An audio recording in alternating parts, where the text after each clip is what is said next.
प्रसंग चल रहा है कि धीरे धीरे रेमना और धीरे सब कुछ हो। आज नाम लिया है, किसी ने 6 महीने हो गए, किसी ने सतनाम मिल गया है, किसी को प्रथम मंत्र मिला है, और किसी ने 10 महीने हुए हैं, किसी ने 1 वर्ष हो गया, किसी ने 2। जिन भक्तों को 1 वर्ष से ज्यादा हो गया, 2 वर्ष हो गए हैं, आज उनके सुख सुनना, उनके मुंह का थूक सूख जाएगा अपने सुख बताते बताते। इतने सुख देता है परमात्मा।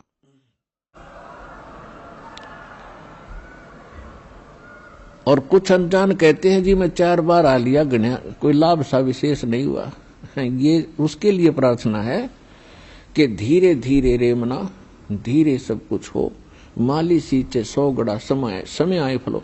और दूसरा कारण ये होता है, सतगुरु के दरबार में भाई कमी कहे की ना, अनसा मौज नहीं पावता है तेरी चूक चाकरी। इस सच्चे दरबार में किसी चीज की कमी नहीं है। यदि आपको कोई राहत परमात्मा से नहीं मिल पा रही है तो आपका कनेक्शन ठीक नहीं है। अपने आत्माओं, जैसे एक मेन लाइन आई है बिजली के तारों की, और वहां से पूरी कॉलोनी को कनेक्शन मिला हुआ है, और किसी एक व्यक्ति का पंखा नहीं चल रहा या मोटर नहीं चल रही या कोई भी आइटम नहीं चल रहा, तो उसका कोई और कारण हो सकता है। या तो पंखा खराब हो सकता है या मोटर खराब हो सकती है, उसको चेक कराओ। और सारा ही व्यवस्था नहीं चल रही कोई भी, तो आपका कनेक्शन ठीक नहीं है। तो यहां एक बहुत बड़ी हम गलती करते हैं कि मर्यादा ना रख के भगवान का हम आशीर्वाद प्राप्त नहीं कर पाते, जिस कारण से आप जी का वो कनेक्शन कट जाता है। कहते परमात्मा कहते औखद खावे और पत्थर है, औखद खावे और पत्थर है, और तब पावे मोक्ष। जैसे दवाई लेते हैं, औषधि लेते हैं, तो उसके साथ कुछ परहेज भी होते हैं। तो इस मार्ग में परहेज कंपलसरी है, परमात्मा के इस मार्ग में। और परहेज वही है जो हमने वैसे ही ना करने चाहिए। बीड़ी, शराब, मांस, तमाकू, अन्य देवताओं की पूजा, ये तो वैसे ना करनी चाहिए। बताओ परहेज क्या है? तो इस करके ये तो अवश्य रखने ही पड़ेंगे यदि आपने भगवान से लाभ लेना है और मोक्ष प्राप्ति करनी है। तो कहने का भाव ये है कि नाम जिन्होंने ले लिया, धीरे धीरे सब काम होंगे। थोड़ा समय दो दाता को, इतने उतावले ना हो। जैसे एक कहता है जी मैंने नाम लिया, मेरे सारे सुख हो गए, तो इसके। और दूसरा कहता है जी मैं 4 बार आ चुका हूं, अभी तक विशेष राहत मिली नहीं है। पुणात्माओं, ये परमात्मा का मार्ग है, इसके लिए आपने ये ध्यान रखनी पड़ेंगी जो बातें दास बता रहा है। अब जैसे किसी का कोई रोगी है और उसको एक्सीडेंट हो गया किसी का, और उससे ब्लड निकल रहा है, रक्त, और उधर से टांग टूट गई, उस पीड़ा भी बहुत घनी हो रही है। तो डॉक्टर सबसे पहले उस स्थान को ऑपरेशन या किसी कारण से ठीक करेगा जहां से ब्लड निकल रहा है। अगर उसका ब्लड निकल गया तो मृत्यु हो जाएगी, और वो उस तरफ ध्यान नहीं देगा कि टांग टूट रही है और ये रो रहा है, चिल्ला रहा है कि मुझे पीड़ा है। डॉक्टर इलाज भी कर रहा है और वो ये सोच रहा है कि डॉक्टर का ध्यान को नहीं, मैं मर गया, मेरी तो टांग टूट गई। लेकिन डॉक्टर पागल नहीं है। डॉक्टर पहले देख रहा है कि ये करना आवश्यक है, ये टांग तो बाद में जुड़ जाएगी, इस तरह मरा नहीं गा ये। तो इसी प्रकार आपके जिन्होंने दीक्षा ले ली है और जिनके ऊपर कोई ऐसी आपदा आनी है कि आपकी मृत्यु होनी हो, तो पहले परमात्मा उस मृत्यु को रोकेगा, बाकी संसारिक सुख तो फिर आपका ढेर लगा देगा, आपका जीवन एक्सटेंड हो गया था। तो इस बात को आप ध्यान रखना। यह कोई बालकों का लेख नहीं है, और इतने एक मनुष्य जीवन का मिलना हंसी खेल नहीं है। एक सांस भी मनुष्य जीवन की मिलना आपको बालकों का खेल नहीं है, और ये आपको 100-150 वर्ष एक्सटेंड कर देता है ये परमपिता ये पूर्ण परमात्मा है।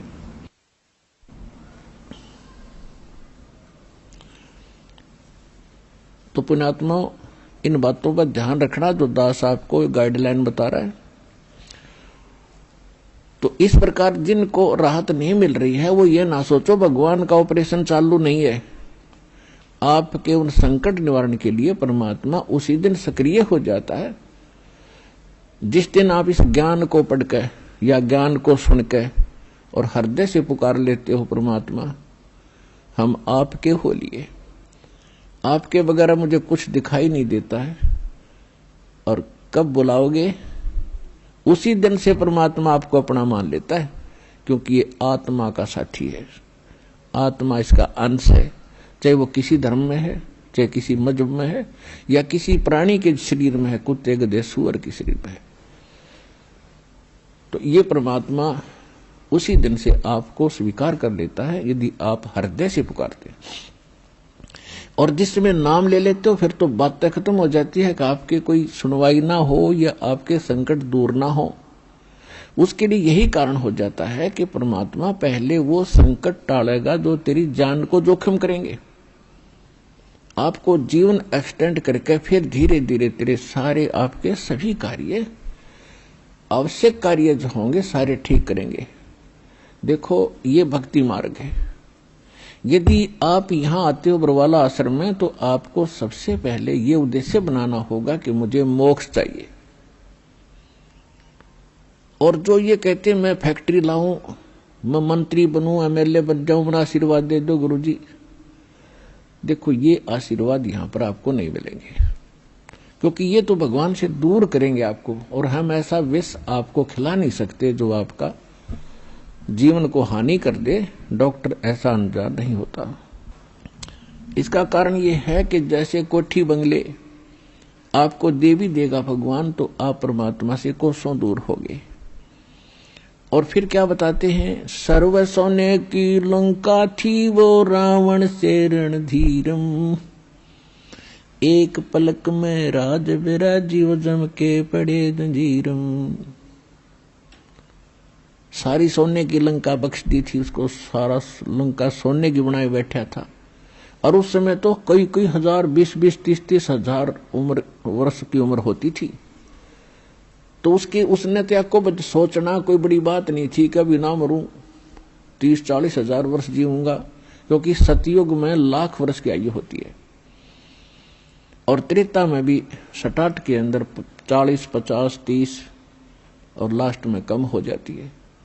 तो रावण के मन में ये खरपतवार पैदा हो जाना, क्या भी नहीं मरूंगा, ठाठ तो कोठी बना ली, दो कोई मंजिल की अटारियां बना रखी। जैसे आजकल ये 20-20, 30-30 मंजिल के बनाते हैं मकान, वो तो 100 मंजिल के बनाए बैठा था, 200 के, इतना कुबद्दी था। और सारे सोने के, ईंट और गारा सोने की, लिपाई सोने की। और उसने भी ये सोच रखा था भी नहीं मरूं, ऐसा बक्कल उतरा, सह परिवार नष्ट हो गया। तो कहने का भाव यह है, परमात्मा कहते हैं कि क्या मांगो कुछ थिर न रहाई, ये देखत नैन चला जग जाई, 1 लख पूत 1.25 लाख नाती, उस रावण के दीवान बाती। परमात्मा कहते क्या मांगो, हमें बताते हैं कि क्या मांगोगे। रावण जितने धनी भी नहीं हो सकते और ऐसे शक्तिशाली सिद्धि युक्त भी तुम नहीं हो सकते। और उसकी क्या दुर्गति हुई और क्या मांगना चाहिए परमात्मा से। भक्ति दान गुरु दीजियो देवन के देवाओ, जन्म पाया भूलू नहीं करहूं पद सेवा हो। और फिर क्या मांगे, साईं इतना दीजियो जा मैं कुटुंब समाए, हम भी भूखे न रहे अतिथि न भूख हो जाए। इससे अधिक मांगने की आवश्यकता नहीं भगवान से। अब परमात्मा ने सारा पता है कि इस बच्चे को क्या आवश्यकता है और कौन सा वस्तु देना अनिवार्य है और कौन सी वस्तु ये मांग रहा है, इसके लिए ये फायदेमंद है कि नहीं।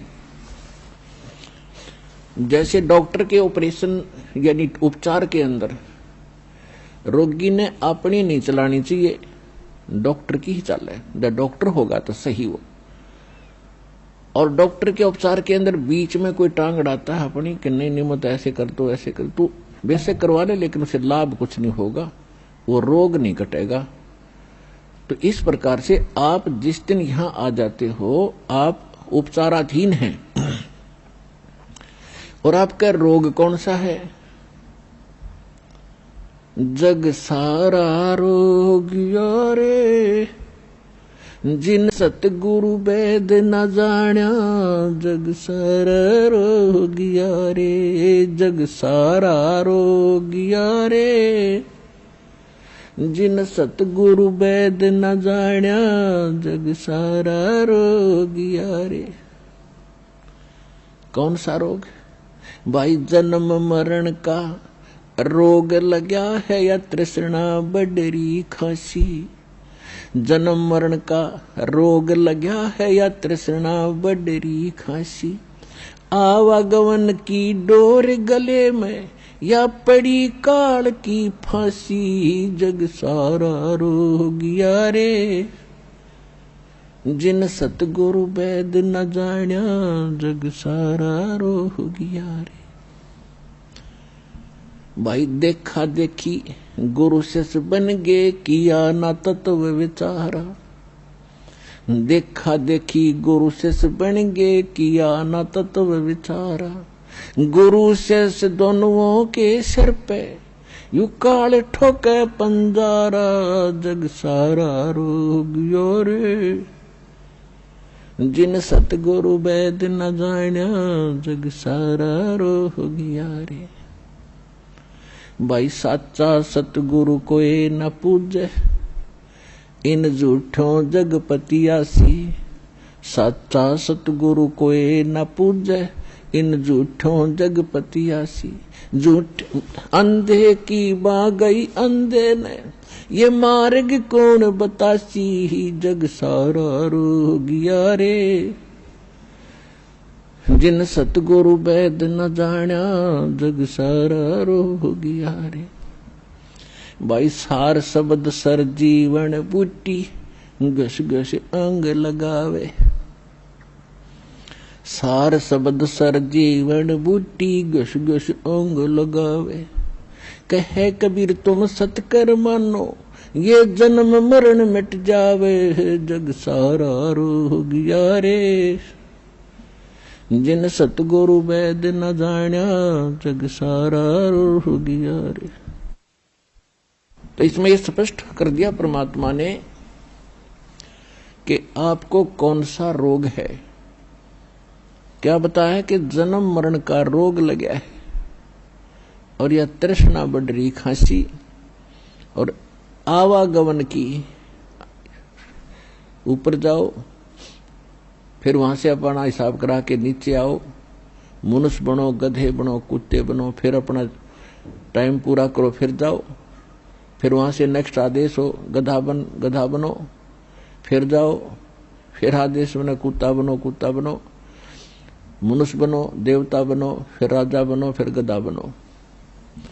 कहते ये आवागमन की डोर गले में या काल के कर्म की फांसी आपके लगी हुई है, और इसको केवल परमात्मा पूर्ण ब्रह्म सत्य पुरुष कबीर परमेश्वर के अतिरिक्त कोई ऐसा भगवान नहीं है, देव नहीं है जो इस रोग न काट सके।